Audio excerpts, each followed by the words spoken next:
Ready? Oh, we can do it? Okay.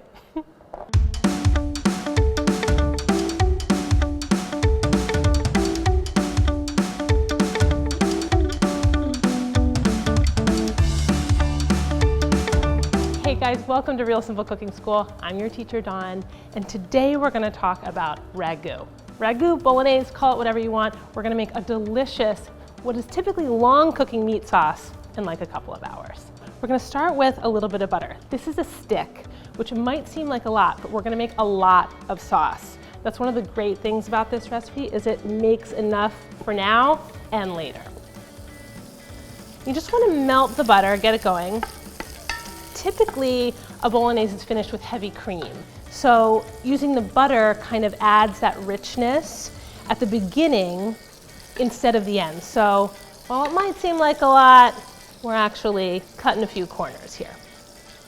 And once that's melted, we're just gonna add aromatics. Just like you were making a soup or a stock, these basics are gonna add big flavor, especially if we take our time and really sweat out their flavor. So we've got a couple of onions chopped.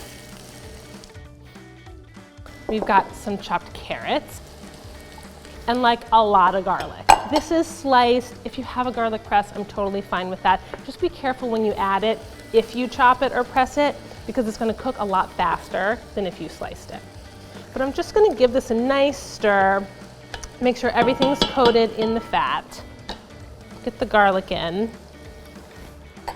And then one of the secrets to making these fast sauces taste like they cooked for a long time is seasoning every layer. We've talked about it a lot, but I'm just gonna keep reinforcing it. So we're gonna season with salt now.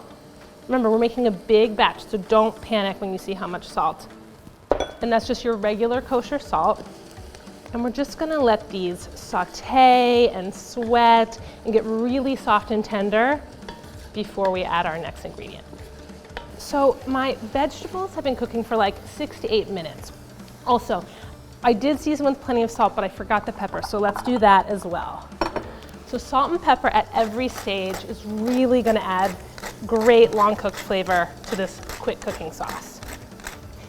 One thing that we haven't talked about too much, but I never measure pepper, and I don't think you have to either. I would sort of gauge, if you have a pepper grinder, about 20 turns, about a quarter teaspoon. So you can always kind of eyeball it that way. Now for the meat. Today I'm going to use a combination of beef and pork, both ground. It's 1.5 pounds beef, 1.5 pounds pork. Using 2 different meats, it's going to add really good flavor, a variety of texture, so it's another way to add long cooked flavor to a quick cooking sauce. And this is what we mean when we say breaking up with a wooden spoon. Like literally just get in there, break it up with a wooden spoon. Let's add our pork.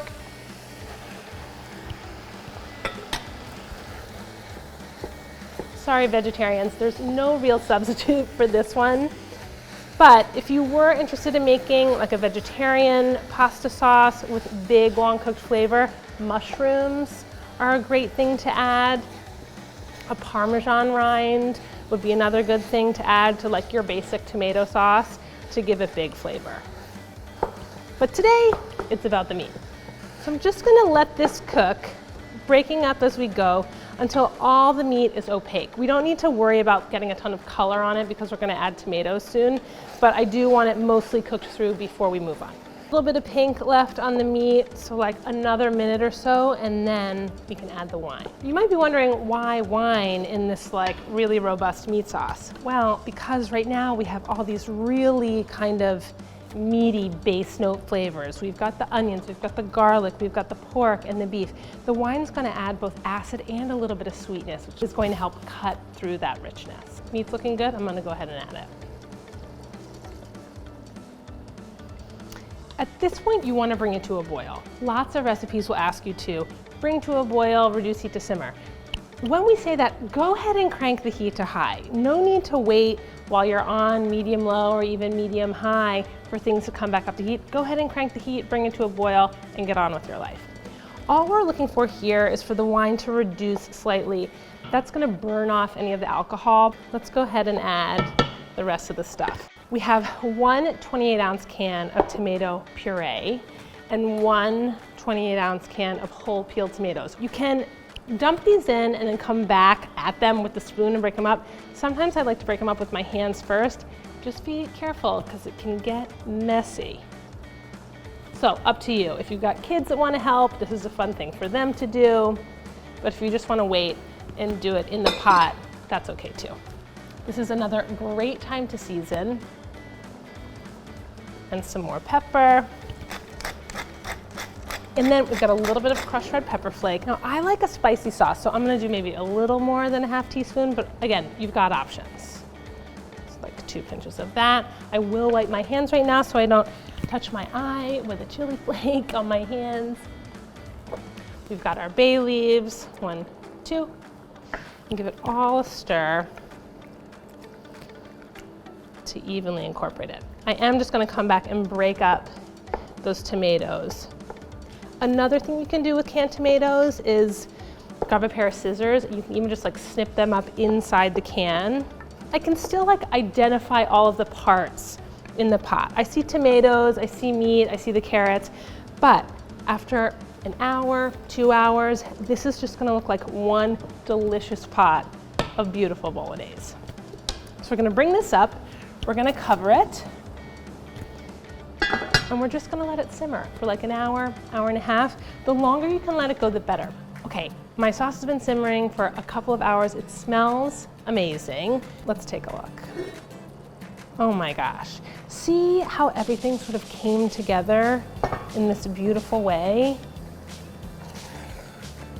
The meat's broken down into these like really tiny, tender pieces. It's become one.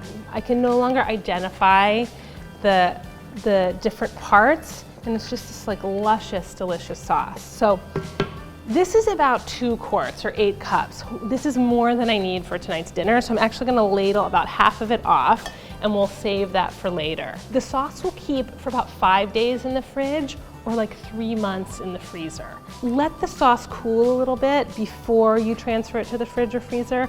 Otherwise, it's gonna sweat. It'll actually raise the temperature of your refrigerator. So I've got a little bit of pasta over here. And as you guys know, I always like to finish my pasta in the sauce. It's the easiest way to really combine the noodles and the sauce. So my pasta's gonna go in. If I had a little bit of pasta water, I might add that if the sauce was feeling a little bit thick, but this is looking pretty great. Just give it a nice, even toss, make sure everyone's coated in this luscious ragu. One more thing I want to add is a little bit of balsamic vinegar. That acid in the vinegar is again going to cut through the richness of this super delicious sauce. So just a splash here, splash there, that ought to do it. And now we can try it.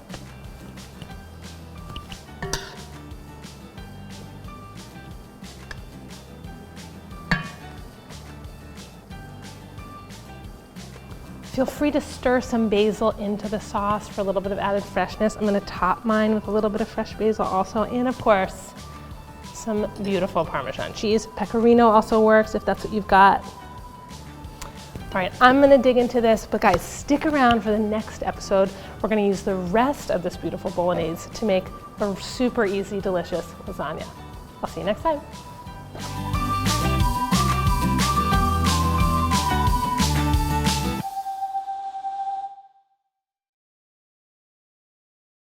Like what you see here on Real Simple Cooking School? Don't forget to like and subscribe. See you soon.